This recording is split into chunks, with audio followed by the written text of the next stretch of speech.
मोदी सरकार ने भारत में मुसलमानों के खिलाफ हिंसा और उन पर जुल्म करने की इजाजत देकर उनके धार्मिक स्थल यानी मस्जिदों की तोड़फोड़ और आगजनी पर चुप्पी इख्तियार कर रखी है।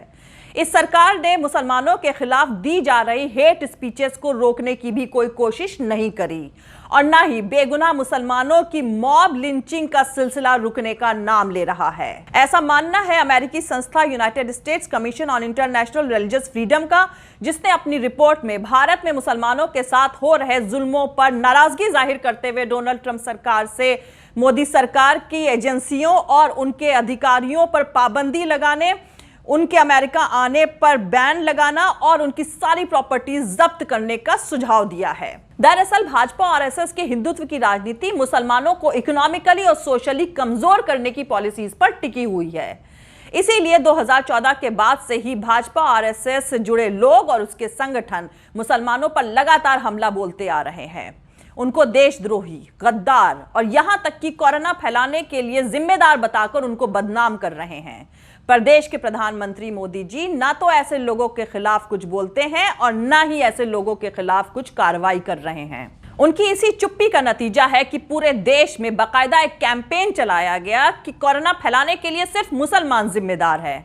नतीजा यह हुआ कि बेगुनाह मुसलमानों की लिंचिंग हुई, ठेलों पर सब्जियां और फल बेचने वाले गरीब मुसलमानों को गलियों से खदेड़ा गया, उन पर हमले हुए। पर अफसोस देश के प्रधानमंत्री नरेंद्र मोदी हमेशा की तरह खामोश रहे। पर इंटरनेशनल मीडिया और पूरी दुनिया की निगाहें मोदी सरकार के इस रंग ढंग पर लगी हुई हैं और वो देख रही हैं कि भारत में मजहब के नाम पर किस तरह का तमाशा चल रहा है।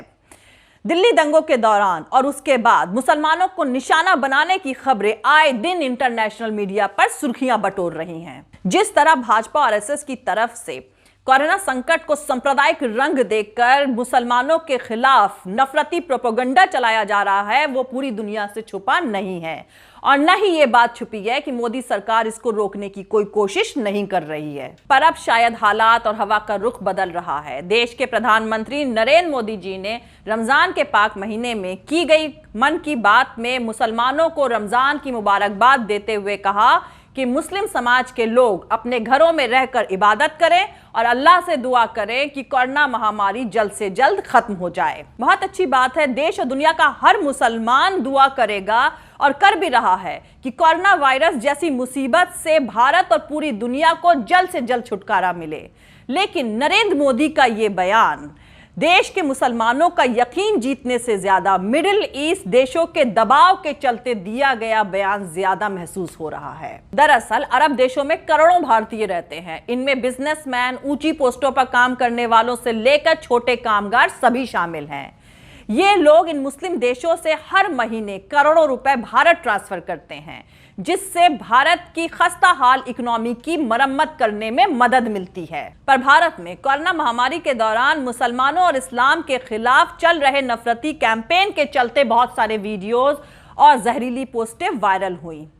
इन्हीं वायरल हुए वीडियो और मुसलमानों और इस्लाम के खिलाफ लिखी गई जहरीली पोस्टों को अरब देशों में रह रहे मोदी भक्तों ने शेयर किया, लाइक किया और उन पर इस्लामोफोबिक जहरीले कमेंट्स भी करे। इसी के बाद से ही पूरे मिडिल ईस्ट में भक्तों और सांप्रदायिक भारतीयों की पहचान करके उन्हें जेल और भारत वापस भेजने का सिलसिला जारी है और भाजपा और आरएसएस के मुस्लिम विरोधी एजेंडे को खुलकर एक्सपोज किया जा रहा है।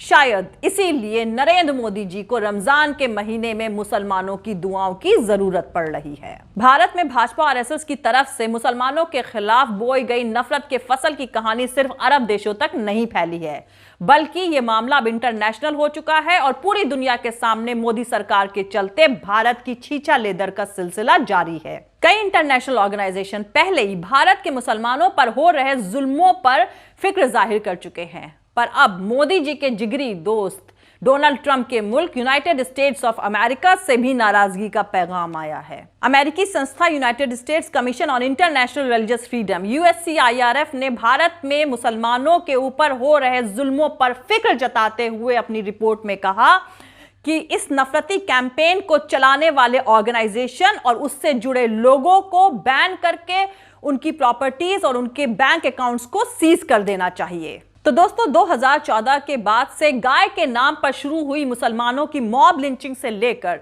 दिल्ली दंगों और फिर कोरोना वायरस महामारी के नाम पर मुसलमानों को मजहब के नाम पर जिस तरह से निशाना बनाया जा रहा है, उससे पूरी दुनिया में मोदी सरकार और आरएसएस की छीछा लेदर होनी शुरू हो गई है। और अब United states commission on international religious freedom ने भारत को सीपीसी की लिस्ट में डाल दिया है। सीपीसी का मतलब होता है कंट्रीज विद पर्टिकुलर कंसर्न, यानी भारत को दुनिया के उन मुल्कों की कैटेगरी में डाल दिया गया है जहां मजहब के नाम पर भेदभाव और जुल्म किया जाता है।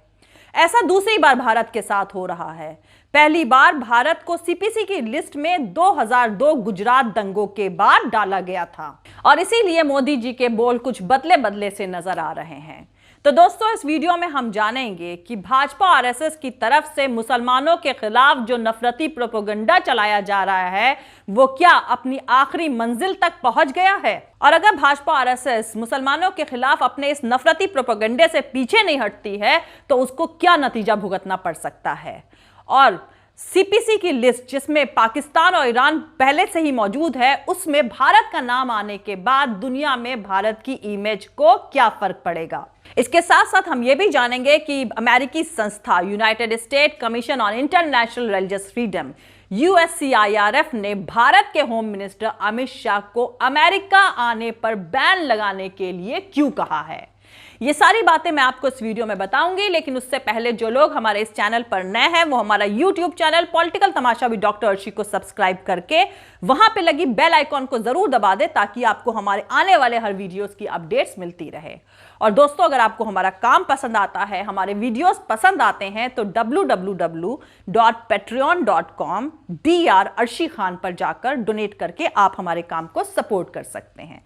तो चलिए शुरू करते हैं। आज नरेंद्र मोदी के नए भारत में बीजेपी IT सेल के लोगों ने सेक्युलर नेहरू की मुस्लिम परस्त इमेज बना दी है और महात्मा गांधी जैसे लेजेंड जिनकी वजह से पूरी दुनिया में भारत और भारतीयों को इज्जत मिली है, उन्हें पहले ही मुस्लिम परस्त बताकर गोली मारी जा चुकी है।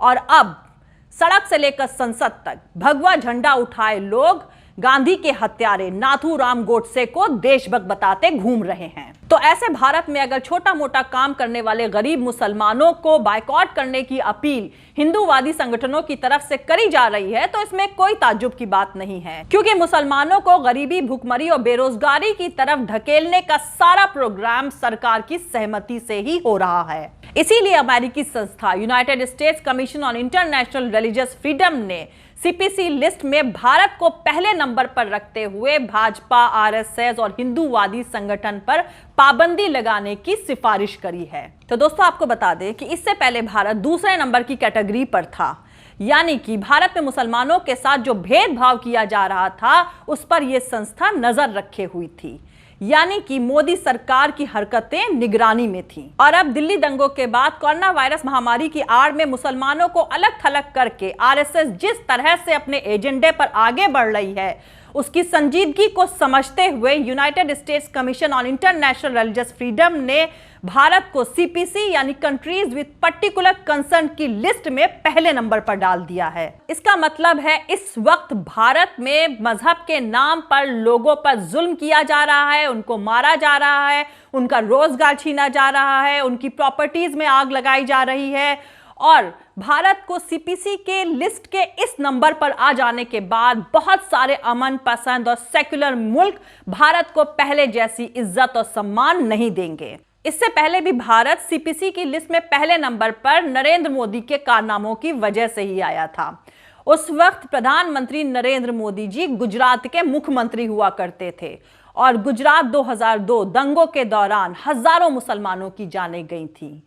उसके बाद United states commission on international religious freedom ने भारत को सीपीसी लिस्ट के पहले नंबर पर डाला था, लेकिन 2004 के बाद से अब दोबारा भारत सीपीसी लिस्ट की पहली कैटेगरी पर आकर खड़ा हो गया है और इसका क्रेडिट भी नरेंद्र मोदी जी को ही जाता है। शायद जो काम उन्होंने 2002 गुजरात में शुरू किया था, 2019 में दोबारा चुने जाने के बाद उन्होंने देश में वो दोबारा दोहरा दिया है। ऐसा अमेरिकी संस्था United states commission on international religious freedom का मानना है।